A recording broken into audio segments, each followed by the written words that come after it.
Hello students, my name is Rohit Kushwaha. तो जैसा कि आप लोगों को पता है कि लास्ट क्लास तक हम लोगों ने लिमिटिंग और एक्सेलरेटिंग के बारे में डिस्कस किया था। तो आज हम लोग कुछ नया सीखने वाले हैं। हम लोग आज सीखेंगे किसी भी मॉलिक्यूल के अंदर किसी भी एटम का परसेंटेज कैसे निकालते हैं। ठीक है ना, ये बहुत ही आसान है। तो देखो, मैं आपको एक एग्जाम्पल लेकर समझाता हूँ। जैसे कि मान लो CH4 का एक मॉलिक्यूल है, ठीक है ना। बोलेगा बताओ CH4 में कार्बन का परसेंट कितना है, या CH4 में बताओ हाइड्रोजन का परसेंट कितना है, और हम लोग कैसे कैलकुलेट करेंगे। ठीक है ना, ये सारी चीज़ें हम लोग डिस्कस करने वाले हैं। तो देखो, मैं कोई रिएक्शन नहीं लिख रहा हूँ, ठीक है, मैं जस्ट बता रहा हूँ। अगर तुम CH4 में देखो तो कार्बन के कितने एटम है, एक मॉलिक्यूल में कार्बन का 1 एटम है, और हाइड्रोजन के कितने एटम है, 4। मैंने पहली बार तो कोई रिएक्शन नहीं लिखी हुई है, ऐसी कोई रिएक्शन होती नहीं है, ठीक है ना। बस मैं आपको जस्ट समझा रहा हूँ। तो अगर आपने इसका एक मॉलिक्यूल लिया, क्योंकि आप ये जो समझोगे तभी आप क्वेश्चन आगे कर पाओगे। तो जिसका मैंने अगर 1 मॉलिक्यूल लिया तो बताओ कार्बन के एटम कितने होंगे, 1 एटम होगा, 1 मॉलिक्यूल में 1 एटम होगा। हाइड्रोजन के कितने एटम्स होंगे, हाइड्रोजन के 4 एटम्स होंगे। क्लियर है। अगर मैंने इसी प्रकार से अगर 2 मॉलिक्यूल लोगे तो इसके 2 एटम्स होंगे, इसके 8 एटम्स होंगे। अगर आप 3 मॉलिक्यूल लोगे तो इसके 3 एटम्स होंगे, इसके 12 एटम्स होंगे। क्लियर है। ठीक उसी प्रकार के अगर मैंने इसके क्या लिए, Na मॉलिक्यूल्स ले लिया, ठीक है, तो इसके एटम्स कितने होंगे, इसके Na एटम्स होंगे। इसके कितने एटम्स होंगे, इसके 4 Na एटम्स होंगे। Na मतलब क्या होता है, एवोगाड्रो नंबर होता है। इसका मतलब होता है 6.022 इंटू 10 की पावर 23। मैं लिख देता हूँ। Na मीन्स क्या होता है, एक जस्ट एक नंबर है और कुछ नहीं है। तो Na की वैल्यू होती है 6.022 इंटू 10 की पावर 23। ठीक है ना, ये ऑलरेडी हम लोग डिस्कस कर चुके हैं। तो देखो, नेक्स्ट हम लोग पढ़ रहे हैं। तो देखो, मैं बताना चाहूंगा, अब मैंने Na में कन्वर्ट क्यों किया एवोगाड्रो नंबर में, क्योंकि मुझे यहाँ पे मोल में कन्वर्ट करना था। Na मतलब होता है 1 मोल, Na मतलब होता है मोल, और जस्ट एक नंबर होता है और कुछ नहीं होता है। यानी अगर आपने इसका 1 मोल मॉलिक्यूल लिया, ठीक है ना, क्योंकि ये मॉलिक्यूल और ये सारे एटम्स है। अगर आपने इसका 1 मोल मॉलिक्यूल लिया तो मैं बताऊं इसके एटम्स कितने होंगे, क्योंकि वो एटम है तो इसके 1 मोल एटम होंगे, और इसके एटम कितने होंगे, इसके एटम 4 मोल होंगे। अब ये बिल्कुल भी ना समझना है कि इसमें 1 मोल में इसके 1 मोल है, इसके 4 मोल है, मतलब इसके 1 मोल में टोटल 5 मोल है। यहाँ कोई मैजिक नहीं चल रहा है, ठीक है ना। तो इसका मतलब ये कि इसके 1 मोल मॉलिक्यूल है, क्योंकि ये मॉलिक्यूल है, और ये एटम्स ये अलग है। तो इसके 1 मोल कार्बन के एटम है और 4 मोल हाइड्रोजन के एटम्स है। क्लियर है।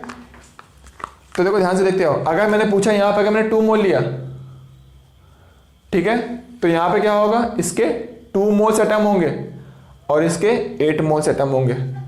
यानी मुझे यहाँ से ये समझ में आ गया कि यहाँ पर जो नंबर लिखा होता है उसके आप बोल सकते हैं CH4 का अगर तुम 1 मोल लोगे तो कार्बन के यहाँ पे देखो 1 लिखा हुआ है, इसका यानी 1 मोल में कितने मोल होंगे, 1 मोल होंगे, और हाइड्रोजन 4 लिखा हुआ है, इसका मतलब हाइड्रोजन के 4 मोल्स होंगे। इसी टाइप से मैं बहुत सारी चीजें देखो लिख सकता हूँ, और ये लिखना क्यों इंपॉर्टेंट है मैं भी बताने जा रहा हूँ आप लोगों को।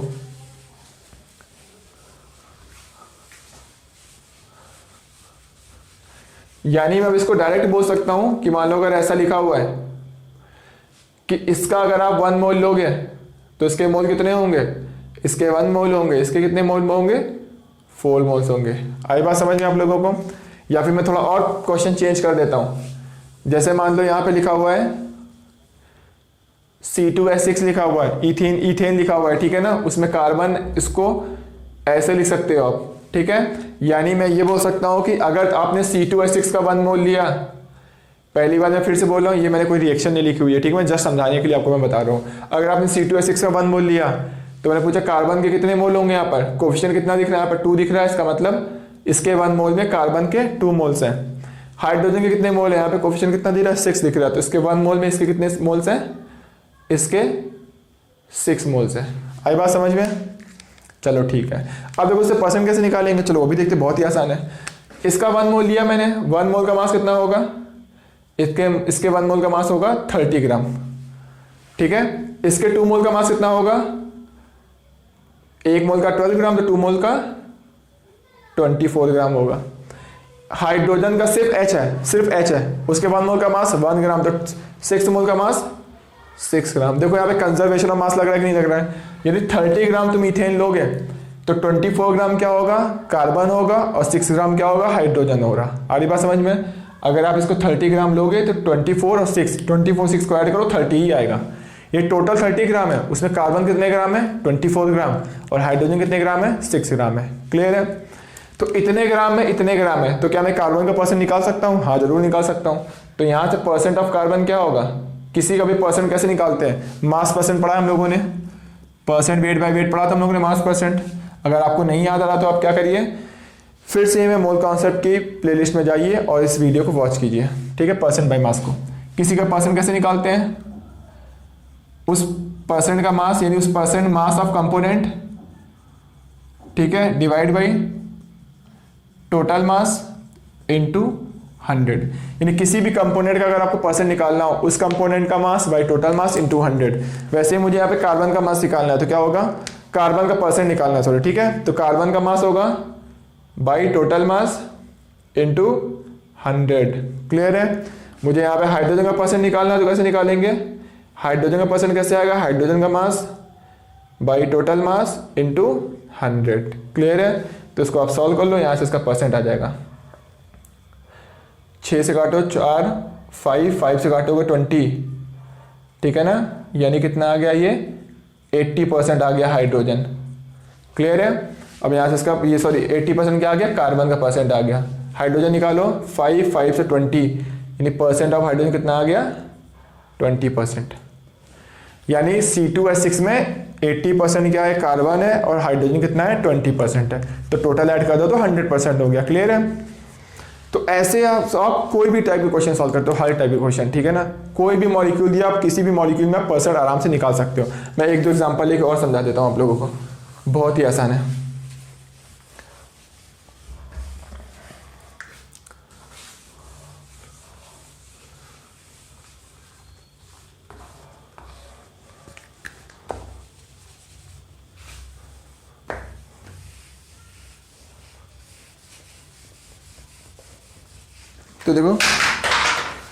तो बच्चों देखो, हम लोग और अच्छा क्वेश्चन करते हैं, तो इसी में परसेंट निकालते हैं। जैसे ये लिखा हुआ है NH2CO NH2, इसको हम लोग बोलते हैं यूरिया। बोलेगा यूरिया में बताओ कार्बन का परसेंट कितना है, ऑक्सीजन का परसेंट कितना है, हाइड्रोजन कितना है, नाइट्रोजन कितना है। तो बहुत ही सिंपल है, सेम वही मेथड है, कोई भी मॉलिक्यूल मेथड सेम है, उसमें कोई चेंज नहीं है, ठीक है ना। इसको आप लिख लो ऐसे, कितने नाइट्रोजन है इसमें, 2 नाइट्रोजन है, प्लस ऑक्सीजन कितना है, 1 ऑक्सीजन है, प्लस तो नाइट्रोजन 2 है, ऑक्सीजन 1 है, कार्बन कितना है 1 है, प्लस हाइड्रोजन कितना है 4 है। यानी 4 5 6 8 8 एटम में देखो, 2 to 4 5 6 7 8, ठीक है, करेक्ट लिखा हुआ है। चलो ठीक है, तो इसका मतलब देखो यहाँ पर क्या होगा कि अगर इसका 1 मोल आप लोगे तो इसके मोल कितने होंगे, इसके 2 मोल होंगे, इसके 1 मोल होगा, इसका 1 मोल होगा, इसका 4 मोल होगा। क्लियर है? तो इसके 1 मोल का मास कितना होता है, इसका मोलर मास निकाल लो आप लोग, 60 ग्राम आएगा। इसके 1 मोल का मास होता है 14, तो 2 मोल का मास कितना हो गया, 28 ग्राम आ गया। इसके 1 मोल का मास कितना होता है, 16 होता है। इसका 1 मोल का मास कितना होता है, 12 होगा। इसके 1 मोल का मास कितना होगा, 1 का 1 तो 4 का 4 हो गया। आप इसको ऐड कर लो, 60 ही आएगा। 28 है प्लस 16 कितना हो गया, 44 हो गया। 44 प्लस 12, ठीक है, 56 हो गया। 56 प्लस 4 कितना हो गया, 60 हो गया। देखो यहाँ पे 60 आ भी रहा है। यानी अगर आपने 60 ग्राम यूरिया लिया तो उसमें क्या होगा, 28 ग्राम नाइट्रोजन होगा, 16 ग्राम ऑक्सीजन होगा, 12 ग्राम कार्बन होगा और 4 ग्राम हाइड्रोजन होगा। अगर आपसे कोई पूछ ले बताओ नाइट्रोजन कितने परसेंट होगा, तो सेम वही मेथड है। नाइट्रोजन का परसेंट कैसे निकालेंगे, किसी का परसेंट कैसे निकालते हैं, उसका मास यानी कितने ग्राम है वो, 28 ग्राम है। कितने ग्राम में, 60 ग्राम में। 60 ग्राम में 28 ग्राम है, तो परसेंट निकालना आप लोगों को वैसे भी आता होगा, बहुत ही सिंपल है। इसका परसेंट आ गया। मैंने पूछा इसका परसेंट बताओ कितना होगा, तो परसेंट ऑफ ऑक्सीजन कैसे आएगा, ऑक्सीजन का mass by total mass into 100। Clear है? कार्बन का परसेंट कैसे आएगा, सेम वही मेथड। कार्बन का परसेंट कैसे आएगा, कार्बन का mass by total mass into 100। ठीक है, ठीक इसी प्रकार से मैंने पूछा बताओ हाइड्रोजन का परसेंट कैसे आएगा, तो हाइड्रोजन का भी सेम फंडा है, हाइड्रोजन का mass by total mass into 100।